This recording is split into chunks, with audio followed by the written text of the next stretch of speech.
Assalomu alaykum. Qulupnay ishqibozlari. Mana bizda italyanskiy Chorniy Prins degan navlari bor. Buni boshqa ko'chatlardan afzalligi shundaki, koreyskiy eksangiz har yili ko'chatni alishtirasiz.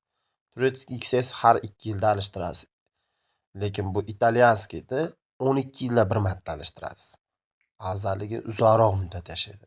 Keyin mevasiga kelsak, koreyskiyda 1 yilda 2 marta hosil olasiz, turetskiyda 1 yilda 1 marta 6 oy hosil olasiz. Lekin italyanskiy Chorniy Prinsda qishin yozin to'xtovsiz hosil beradi. Bitta hosilga kirgandan keyin 12 yil to'xtatmasdan hosil olsa bo'ladi. Faqatgina mineral o'g'itlarni, go'nglarni chiroyli qilib solib tursangiz bo'ldi. Asosan bunga go'ng sarf bo'ladi xolos. Yana afzalliklari qishda, kuzda, bahorda har faslda ham hosil beraveradi, yozda ham. Qishda parnik bo'lsa parnik, bo'lmasam ochiq hovlida ham shunday ustiga salafan solib qo'yib, ozroq bo'lsa ham hosil olsa bo'ladi. Buni sovuq urib ketmaydi. Mabodo parningiz bo'lsa-yu, parnikka ekkan bo'lsangiz-ku, xudo ko'rsatmasin, shunday qilib salafanni ko'tarib yubordi deylik, qor tushib qoldi. Shu holatda koreyskiy, turetskiylar o'ladi, lekin bu italyanskiy o'lmaydi. Faqatgina tanadagi meva o'ladi xolos. Keyingi haftadan yopganingizdan keyin yana mevaga kirib ketaveradi. Shirasiga kelsak, 10 kilo qulupnayni varina qiladigan bo'lsangiz, prostoy qulupnaydan 10 kilo qulupnayga 10 kilo shakar ketadi. Koreyskiyga 10 kilosiga 8 kilo shakar ketadi. Turetskiylar 10 kilosiga 6-7 kilo shakar ketadi. Lekin bu italyanskiyga 10 kilo qulupnayni varina qiladigan bo'lsangiz, 3 kilo rasavorsa shakar ketadi. Xolos, sababi shirasi o'tkir.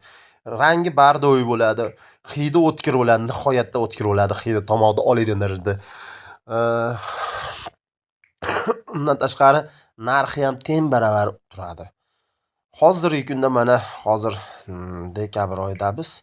Dekabr oyida koreyskiylarda 250 ming o'rtacha sotilyapti, lekin bu italyanskiyda 500 ming sotyapmiz. Bu faqatgina bahorda prostoy qulupnay pishgan paytda 20 ming so'mga tushib turadi xolos narxi. Qolgan paytda yana ko'tarilib ketadi. Narxi qimmat. Sababi sifati kuchliligiga, mevasi shirasi o'tkirligiga, rangi, hidi o'tkirligiga shunaqangi. Endi koreyskiylarda prostoylar yugurdiroq olib sotasiz. Buni yoz kunda bemalol ochiq hovlida, xolodilniksiz saqlasangiz bo'ladi. Qish kunda 3 kun, 4 kunlab saqlasangiz bo'laveradi. Xolodilnik bo'lsa, undan uzoqroq saqlasangiz ham bo'ladi. Xo'p, yana afzalliklarga kelsak, ko'chatlarni biz o'zimiz doimiy ravishda sizlarni bilan bog'lanib, sizlar bizga aloqaga chiqsalaring, doimiy ravishda sizlarga agrotexnikasini o'zimiz o'rgatib, sizlarga mevalatish va hamma yo'g'ini o'rgatamiz. Endi mevalatishga kelsak, o'zi asli 20 kunda gullaydi, ekkaningizdan keyin 1 oy 28 kunda pishib, 2,5 oyda tayyor bo'ladi sotuvga. Lekin har bir klientga 2 oydan 4 oygacha oralig'ida deyiladi. Sababi kimdadir tajriba bor, kimdadir yo'q. Har bir tajribani boshqa birov bilan biz bilan ishlaysizlar, biz o'zimiz o'rgatamiz. Har bir narsani o'zimiz o'rgatamiz, mevalatishni ham, boshqasini ham. Keyin sizlarga buni eng ko'pchilik qo'rqadi qulupnaydan, eng ko'p o't bosadigan narsalik uchun. Eng ko'p o't bosadigan, o'ziga o't chaqiradigan ekinlik uchun qulupnay ekkani qo'rqadi. Biz shunday yo'llarni o'rgatamizki, sizlarga shu narsani o'tamaydigan yo'nalishni o'rgatamiz.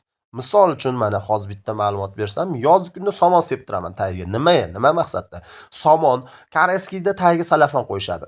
Salafan ular nazlida koreyskiyda mevasini saqlaydi. Haqiqatdan mevasini saqlaydi ama chirib ketmaydi. Bo'lmasa turpoqqa tegish bilan chirib ketadi. Keyin o't chiqarmaydi. Endi men ko'chatimni shunday oddiy yerga ekib qo'ysam ham, mevasi turpoq ichida qolib ketsa ham chirimaydi. Lekin o't chiqaradi. Endi o't chiqarmasin uchun men nima qilaman? Somon septiraman tagiga. Somonni qalin qilib septirib qo'ysam, bu holatda mevani tiniq saqlaydi, o'tni 95% ga kesadi va juda ko'p namgarchilikda ushlab beradi. Yoz kunda namlik kerak bo'ladi qulupnayga. Namlikda ushlab beradi. Qish kunda apelka septiraman. Qishda ko'chatimizga fosfor yetishmay qoladi. Fosforda apelka ta'minlab beradi. Undan tashqari namlikni yo'qotib beradi. Shunday qilib har bir nimani o'zimiz o'rgatamiz doimiy ravishda. Biz bilan birgalikda ishlashlarni tavsiya qilamiz. O'zimiz ko'chatni olib beramiz. Yo'l kiralari ichida bo'ladi. Undan tashqari 3 xil kimyoviy dori beriladi bepul. U dorilar ham qimmat bo'ladi.